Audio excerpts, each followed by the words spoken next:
တရုတ်ရဲ့စစ်ပတ်တီတန်းခေါင်းဆောင်ပိုင်းမှာဖြစ်ပေါ်နေတဲ့အကြီးကျယ်လူခတ်မှုကြုံအကျဉ်းချုပ်ပြောပြပါမယ်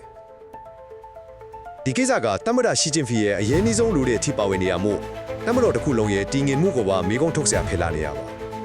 ကဲပထမဆုံးအနေနဲ့ဘယ်လိုတွေရည်ရွယ်ခံနေရတယ်လဲချိလိုက်ရအောင်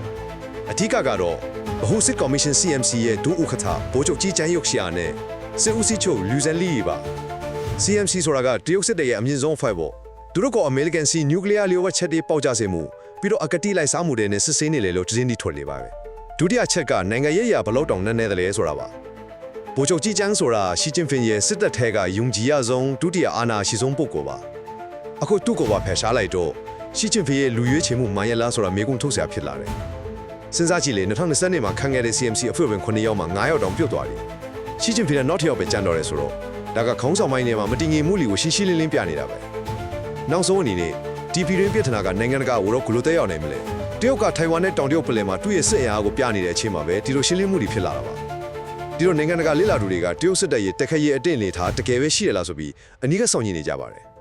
အတူချုပ်ပြောရရင်ဒီရှင်းလင်းမှုတွေကရှီကျင်ဖင်ရဲ့အာဏာကိုပို့ခိုင်းပါစေမလားဒါမှမဟုတ်သူရဲ့ထင်းချုံမှုအောင်မှာပြုတ်ကန်းနေရင်နေမိပုံလားဆိုတာကိုကမ္ဘာကစောင့်ကြည့်နေရပါ